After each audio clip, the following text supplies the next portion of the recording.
¿Sabías que hemos extraído millones de barriles de petróleo? Nadie sabe eso. ¿Sabes quién no sabe eso?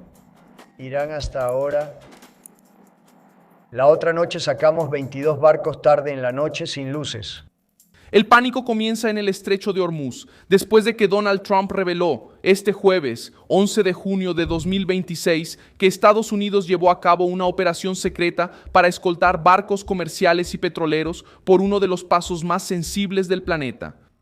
La declaración cayó como bomba, porque Trump afirmó que más de 100 millones de barriles de petróleo y más de 200 barcos pasaron por el estrecho con apoyo militar estadounidense, mientras Irán todavía intentaba vender la imagen de que controlaba la ruta.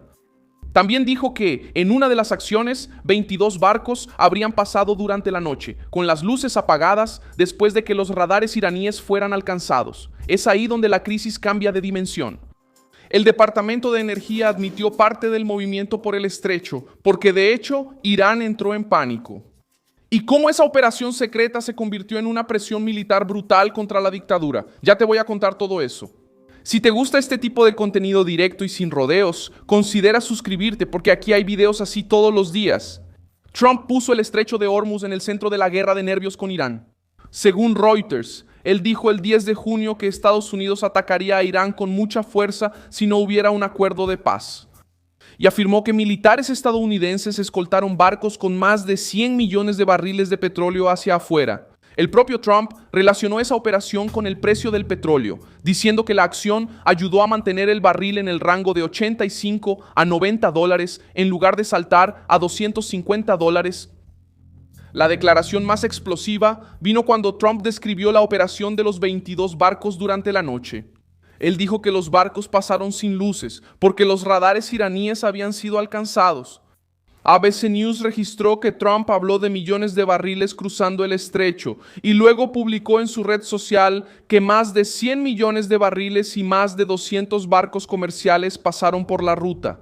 El Comando Central de Estados Unidos también confirmó que hubo ataques contra estructuras iraníes cerca del estrecho de Hormuz.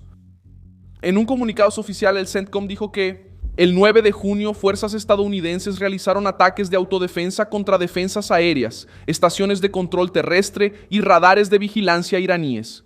Después del derribo de un helicóptero Apache del ejército estadounidense, esta confirmación respalda el punto de vista militar de la historia. Trump no solo estaba hablando sobre petróleo. Washington había atacado estructuras que permitían a Irán vigilar y presionar la navegación regional. Tras ser alcanzados el radar, la defensa aérea y el control terrestre, la operación estadounidense pareció un mensaje. Irán puede amenazar, pero no controla por sí solo el paso por donde el mundo necesita que circule el petróleo. La diplomacia también pasó a formar parte de esa misma presión. Axios informó que mediadores de Qatar estaban intentando reactivar negociaciones entre Estados Unidos e Irán, incluso con diplomáticos cataríes en Teherán. Al mismo tiempo, Trump decía que Irán estaba tardando demasiado en responder a una propuesta y que no descartaba nuevos ataques. Qatar aparece como un actor entre bambalinas porque intenta salvar una negociación mientras el campo militar se calienta. Es ahí donde Irán queda atrapado. Si aceptan el acuerdo, parece que retroceden después de que Trump revela la operación y reclama. Si lo rechazan, abren espacio para más presión militar y económica.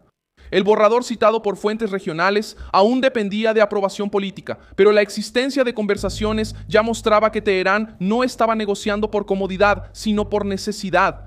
El mercado entendió el tamaño del riesgo porque los inventarios globales ya estaban bajo presión.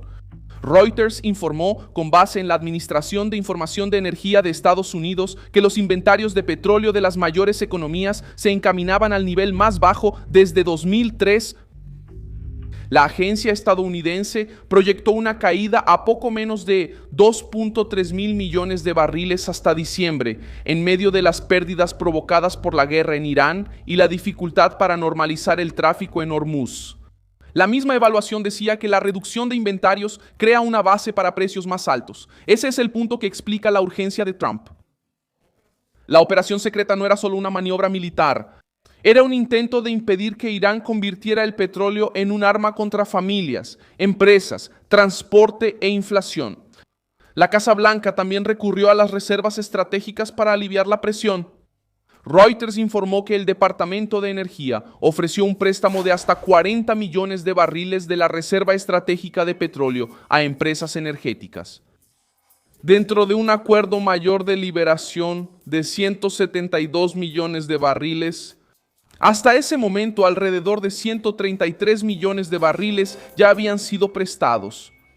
La medida formaba parte de un esfuerzo coordinado con cerca de 30 miembros de la Agencia Internacional de Energía que habían acordado liberar aproximadamente 400 millones de barriles de reservas globales. Después del inicio de la guerra entre Estados Unidos, Israel e Irán, el 28 de febrero, es decir, Trump operaba en dos frentes: abrir Hormuz con fuerza militar y estabilizar el mercado con petróleo de reserva. La comparación con Venezuela surgió en la conversación porque Estados Unidos ya había utilizado el petróleo como palanca de presión. En el caso venezolano, la administración de Trump planeaba refinar y vender hasta 50 millones de barriles de petróleo retenidos bajo sanciones, al mismo tiempo que buscaba redirigir suministros que antes estaban destinados a otros destinos. La experiencia ayuda a entender por qué el caso de Irán asustó a los mercados y a los adversarios. Si Estados Unidos logra incautar, redirigir, escoltar o condicionar los flujos de petróleo, la guerra deja de ser solo militar y pasa a ser logística. Quien controla la ruta, controla parte del precio. Quien controla el precio, reduce el poder de chantaje del enemigo. Y quien reduce el chantaje del enemigo, llega a la mesa de negociación con más fuerza. Irán intentó reaccionar con misiles, discursos y amenazas de misiles, pero la revelación de Trump puso a Teherán en una situación difícil. La operación en Hormuz mostró que Estados Unidos estaba dispuesto a actuar antes de anunciar, abrir camino antes de negociar y exponer el hecho solo cuando la ventaja ya estaba construida. Aunque haya dudas sobre los números exactos, el centro de la noticia no desaparece. Hubo apoyo militar estadounidense para garantizar el flujo de petróleo. Hubo un ataque a estructuras iraníes cerca del estrecho. Hubo un intento de controlar el precio del barril y hubo una reacción inmediata de los opositores en Washington porque el tema afecta la guerra, la inflación y las elecciones legislativas de 2026. La crisis sigue abierta con tres frentes al mismo tiempo. En el mar, los barcos todavía buscan rutas seguras en Hormuz. En el campo militar, Estados Unidos e Irán continúan intercambiando señales de fuerza. En la diplomacia, Qatar intenta mantener viva una negociación que podría obligar a Teherán a ceder justamente después de que Trump expusiera la operación secreta que rompió la presión iraní sobre el petróleo. Yo soy Milson Alves, global, internacionalista, y mi propósito es mantenerte bien informado con la verdad todos los días. Los enlaces de las noticias están en la descripción del video. Dale like a este video, suscríbete al canal y al final échale un vistazo a los comentarios para que estés aún más involucrado con la comunidad de Milson Alves.